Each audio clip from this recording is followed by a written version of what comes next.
পুরীর জগন্নাথ দেবের রথযাত্রার ইতিহাস জানার পর এবার আমরা চলে আসছি বাংলায়। অনেকের মনেই একটা প্রশ্ন জাগে, পশ্চিমবঙ্গের রথযাত্রা কবে শুরু হলো? বাংলার সবচেয়ে প্রাচীন রথযাত্রা কোথায়? আর কেন হুগলির মাহেশের রথকে বলা হয় বাংলার জগন্নাথ ধাম? আজকের পর্ব আমরা সেই ইতিহাস জানব, লোককথা, বৈষ্ণব ঐতিহ্য এবং ঐতিহাসিক তথ্যের আলোকে। চলুন শুরু করা যাক। বাংলায় রথযাত্রার জনপ্রিয়তা মূলত 1500 থেকে 1600 শতকে বৈষ্ণব আন্দোলনের বিস্তারের সঙ্গে বৃদ্ধি পায়। শ্রী চৈতন্য মহাপ্রভুর ভক্তি, নাম সংকীর্তন এবং শ্রীকৃষ্ণ ভক্তিকে সাধারণ মানুষের মধ্যে জনপ্রিয় করে তোলেন। তার প্রভাবেই বাংলার বহু অঞ্চলে জগন্নাথদেবের মন্দির প্রতিষ্ঠিত হয় এবং রথযাত্রা ধীরে ধীরে একটি জন উৎসবে পরিণত হয়। তবে মনে রাখা দরকার, বাংলার বিভিন্ন অঞ্চলে স্থানীয় রথ উৎসব থাকলেও জগন্নাথদেবকে কেন্দ্র করে সুসংগঠিত রথযাত্রার সবচেয়ে প্রাচীন এবং ধারাবাহিক ঐতিহ্য হিসেবে মাহেশের রথযাত্রা বিশেষভাবে পরিচিত। মাহেশ অবস্থিত বর্তমান শ্রীরামপুর শহরের অন্তর্গত হুগলি জেলায়। আজও এই অঞ্চলকে বাংলার অন্যতম প্রধান জগন্নাথ তীর্থ হিসেবে গণ্য করা হয়। রথযাত্রার সময় এখানে লাখো লাখো ভক্ত সমবেত হন। মহেশের রথযাত্রার সঙ্গে জড়িয়ে আছে এক গুরুত্বপূর্ণ নাম, কমলাকার পিপলাই। বৈষ্ণব ঐতিহ্য অনুযায়ী শ্রী চৈতন্য মহাপ্রভুর অন্তরঙ্গ ভক্তদের অন্যতম ছিলেন। জনশ্রুতি অনুসারে একসময় তিনি পুরীতে গিয়ে জগন্নাথদেবের দর্শন করতেন, কিন্তু বার্ধক্যের কারণে সেই দীর্ঘ যাত্রা আর সম্ভব হচ্ছিল না। কথিত আছে, এক রাতে তিনি স্বপ্নাদেশ পান, জগন্নাথদেব নিজেই বাংলায় মহেশে প্রতিষ্ঠিত হতে চান। পরদিন গঙ্গার তীরে একটি কাঠের বিগ্রহ পাওয়া যায় বলে বৈষ্ণব লোককথায় বর্ণিত আছে। সেই বিগ্রহ প্রতিষ্ঠা করেই মাহেশে জগন্নাথ মন্দিরের সূচনা হয় বলে বিশ্বাস। ইতিহাসবিদরা এই কাহিনীকে ধর্মীয় ঐতিহ্যের অংশ হিসেবে দেখেন।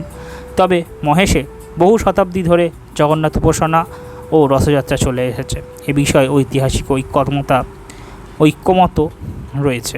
ঐতিহ্যগতভাবে মনে করা হয় 1400 শতকের শেষ ভাগে বা 1500 শতকের শুরু থেকে মাহেশ জগন্নাথের উপাসনা শুরু হয় এবং পরে রথযাত্রা সুপ্রতিষ্ঠিত হয়।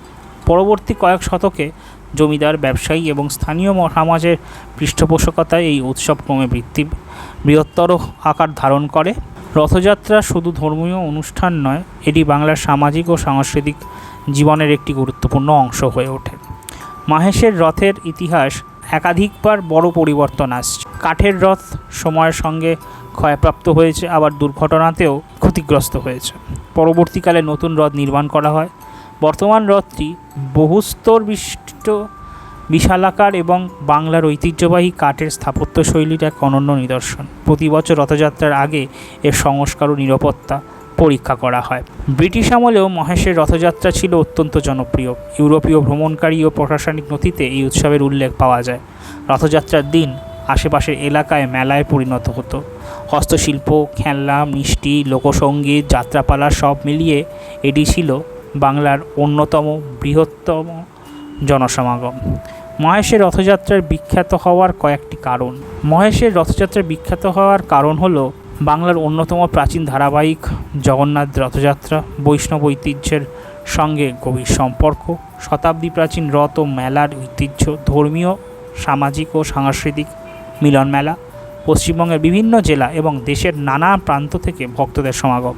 এই কারণেই অনেকে মাহেশকে বাংলার জগন্নাথ ধাম বলে অভিভূত করেন। যদিও মাহেশ সবচেয়ে প্রসিদ্ধ, তবুও পশ্চিমবঙ্গের আরও বহু স্থানে ঐতিহ্যবাহী রথযাত্রার অনুষ্ঠান হয়, যেমন মাহেশ ছাড়া মায়াপুর, মেদিনীপুরের বিভিন্ন এলাকা, বাঁকুড়া, বিষ্ণুপুর, কোচবিহার, প্রতিটি অঞ্চলের রথযাত্রার নিজস্ব ঐতিহ্য, রীতি ও লোকসংস্কৃতি রয়েছে। আজ আমরা জানলাম পশ্চিমবঙ্গের রথযাত্রার বিস্তার, মহেশের ঐতিহ্য, কমলাকার পিপলাইয়ের কাহিনী এবং কেন মহেশের রথযাত্রা এত সম্মানের সঙ্গে স্মরণ করা হয়। কিন্তু রথযাত্রার ইতিহাস এখানেই শেষ নয়। পরবর্তী এবং শেষ পর্বে আমরা জানব কিভাবে international society for Krishna consciousness ISKCON রথযাত্রাকে ভারতের গণ্ডি পেরিয়ে বিশ্বজুড়ে পৌঁছে দেয়। কেন আজ London, New York, Moscow, Melbourne থেকে শুরু করে পৃথিবীর অসংখ্য শহরে জয় জগন্নাথ ধ্বনি শোনা যায়। সেই অসাধারণ ইতিহাস নিয়ে দেখা হবে পরবর্তী পর্বে। জয় জগন্নাথ। ভিডিওটি ভালো লেগে থাকলে অবশ্যই লাইক, কমেন্ট ও শেয়ার করে দেবেন। আপনার প্রিয়জনদের সঙ্গে, এবং ফেসবুকে দেখে থাকলে অবশ্যই ফলো বাটনটা টিপে দেবেন পরবর্তী পর্বের জন্য, এবং ইউটিউবে দেখে থাকলে অবশ্যই সাবস্ক্রাইব করে দেবেন। জয় জগন্নাথ।